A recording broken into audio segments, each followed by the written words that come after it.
ভারত সরকার ভারতের সেনাবাহিনী গুড়িয়ে দিয়েছে। তার মধ্যে সোনাই নালা ক্যাম্প, মুজাফফরাবাদ, লস্করে তৈবার একটি টেরোরিস্ট ক্যাম্প, যেটা 2020-তে সোনমার্গে যে অ্যাটাক হয়েছিল এবং এপ্রিলে গোলমার্গে যে অ্যাটাক হয়েছিল সেটার বেস ক্যাম্প ছিল। এবং পেহেলগাঁওয়েও যারা এই আক্রমণ করেছে তাদের ট্রেনিং সেখানে হয়েছিল। এটা পিওকেতে অবস্থিত। সিদনা বিলাল ক্যাম্প, মুজাফফরাবাদ, এটা জৈশে মোহাম্মদের একটা স্ট্র্যাটেজিক ক্যাম্প। এখানে প্রচুর অস্ত্রশস্ত্র, গোলা বারুদ এবং জঙ্গল প্রশিক্ষণ ইত্যাদি বিষয় ছিল, যেটাকে সম্পূর্ণ ধ্বংস করা হয়েছে।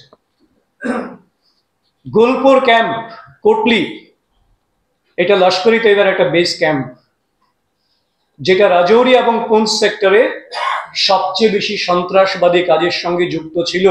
এবং এপ্রিল 2023-এ, এপ্রিল 2023 এবং জুন 9, 2024 পুঞ্চে যে অ্যাটাক হয়েছিল, আক্রমণ হয়েছিল, তার জন্য এই ক্যাম্পটিকে ব্যবহার করা হয়েছিল।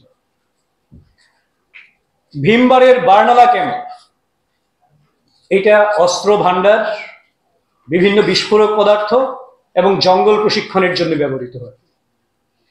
আব্বাস ক্যাম্প, কোটলিতে, এটা লস্করের আত্মঘাতী যে বাহিনী রয়েছে তাদের প্রশিক্ষণের জন্য ব্যবহৃত হতো। এবং এখানে একসঙ্গে 15 জন সন্ত্রাসবাদীকে আত্মঘাতী প্রশিক্ষণে প্রশিক্ষিত করা হতো নিয়মিতভাবে। কিন্তু পিওকের বাইরে, যেহেতু পিওকের বাইরে পাকিস্তানের আর্মির সুরক্ষা কবচে আরো অনেক বড় বড় জঙ্গি ঘাঁটি এবং বড় বড় জঙ্গি নেতা, যার মধ্যে জৈশে মোহাম্মদ এর বা লস্করে তৈবার অনেকেই রয়েছেন, সেই ক্ষেত্রেও 4টি জায়গাতে সমানভাবে তাদের ক্যাম্পগুলিকে গুড়িয়ে দেওয়া হয়েছে। যার মধ্যে সার্জাল ক্যাম্প, শিয়ালকোটে,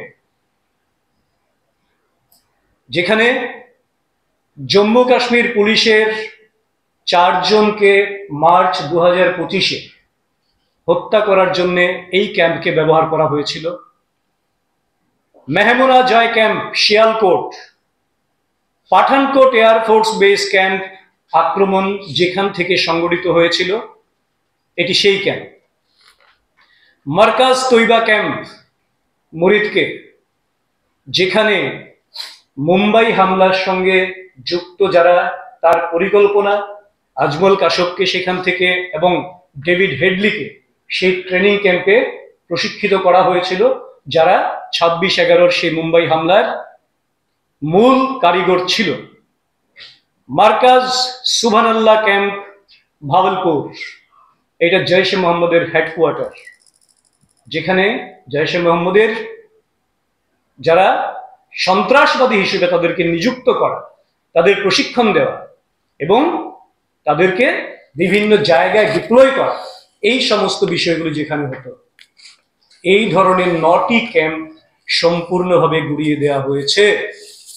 তার সঙ্গে টোটাল এই অপারেশন 100-র উপর পাকিস্তানে অবস্থিত সন্ত্রাসবাদী,